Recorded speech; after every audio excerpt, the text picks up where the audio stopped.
Hai murid-murid, bertemu lagi kita di dalam mata pelajaran Pendidikan Kesihatan tahun 6 dan topik hari ini ialah Ops Kantin. Awas, penyakit bawaan air dan makanan. Terdapat beberapa penyakit utama yang dikategorikan dalam kumpulan penyakit bawaan air dan makanan. Penyakit-penyakit ini menjangkiti seseorang melalui pengambilan makanan atau minuman yang tercemar dengan kuman penyakit tersebut. Kuman penyakit-penyakit ini datang dari najis manusia dan najis binatang yang telah dijangkiti serta persekitaran yang kotor. Mari kita lihat contoh-contoh penyakit bawaan air dan juga penyakit bawaan makanan.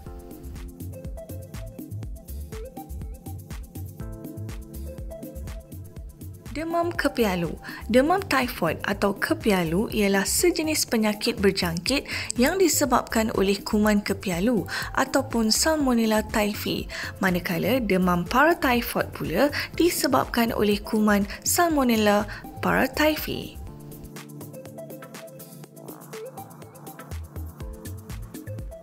Taun.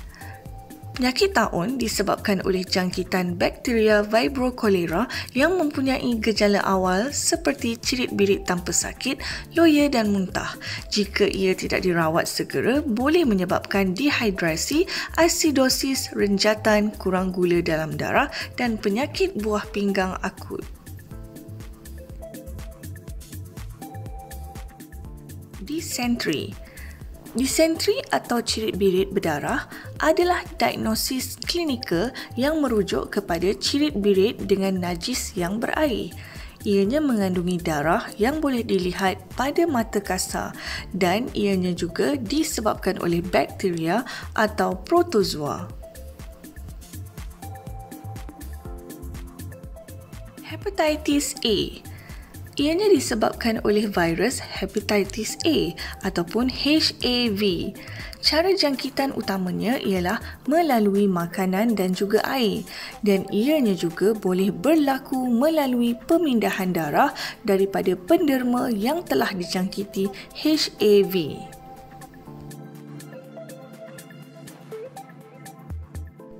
Keracunan makanan. Penyakit-penyakit bawaan makanan berpunca daripada pengambilan makanan atau minuman yang tercemar. Keracunan makanan adalah berbeza bergantung kepada jenis ejen mikrobiologi ataupun toksin.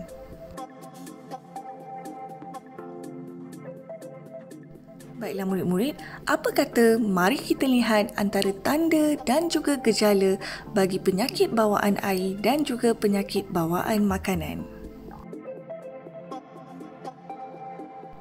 Antara tanda dan gejala penyakit bawaan air dan juga penyakit bawaan makanan ini adalah seperti sakit kepala yang kuat, sakit perut, loya dan muntah,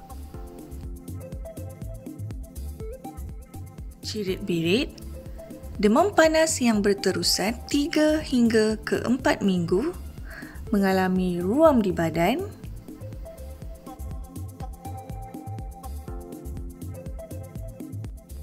pesakit juga akan hilang selera makan, mengalami kulit kering dan juga mata yang layu dan cengkung. Selain itu, pesakit juga akan mengalami keletihan, lesu dan tidak bermaya serta tidak sedarkan diri dan meracau.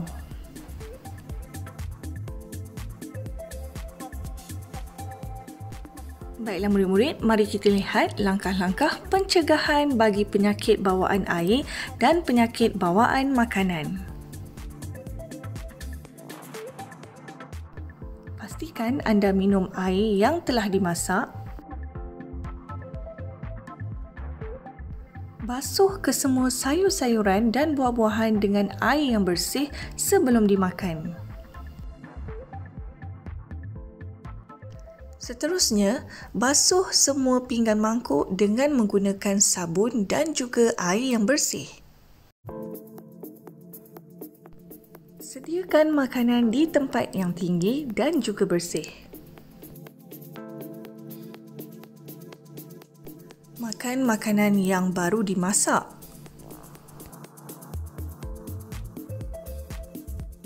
Kemudian, tutup kesemua makanan supaya tidak dihinggapi lalat ataupun serangga.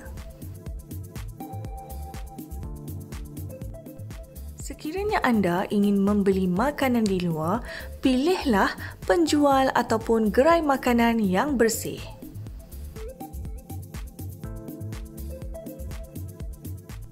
Semasa ingin mengambil makanan, gunakan penyepit ataupun menggunakan senduk.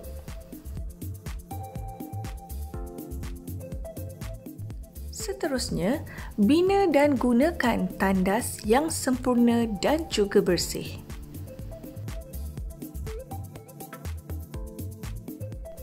Cuci tangan dengan sabun dan juga air yang bersih sebelum menyediakan makanan, sebelum makan dan juga selepas ke tandas. Dan yang terakhir, lupuskan sampah dan bersihkan kawasan rumah dengan sempurna supaya lalat, lipas dan tikus tidak membiak.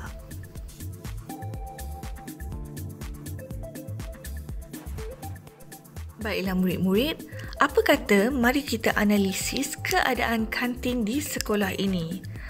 Berdasarkan analisis kamu, pilih satu penyakit yang berpotensi berjangkit dan cuba kenal pasti gejala serta tanda penyakit tersebut. Nyatakan juga bagaimana cara penyakit itu merebak dan bagaimana cara untuk mencegah penyakit tersebut.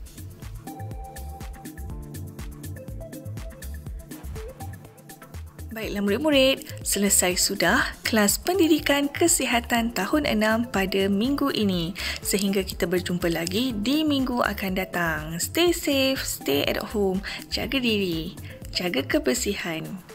Bye.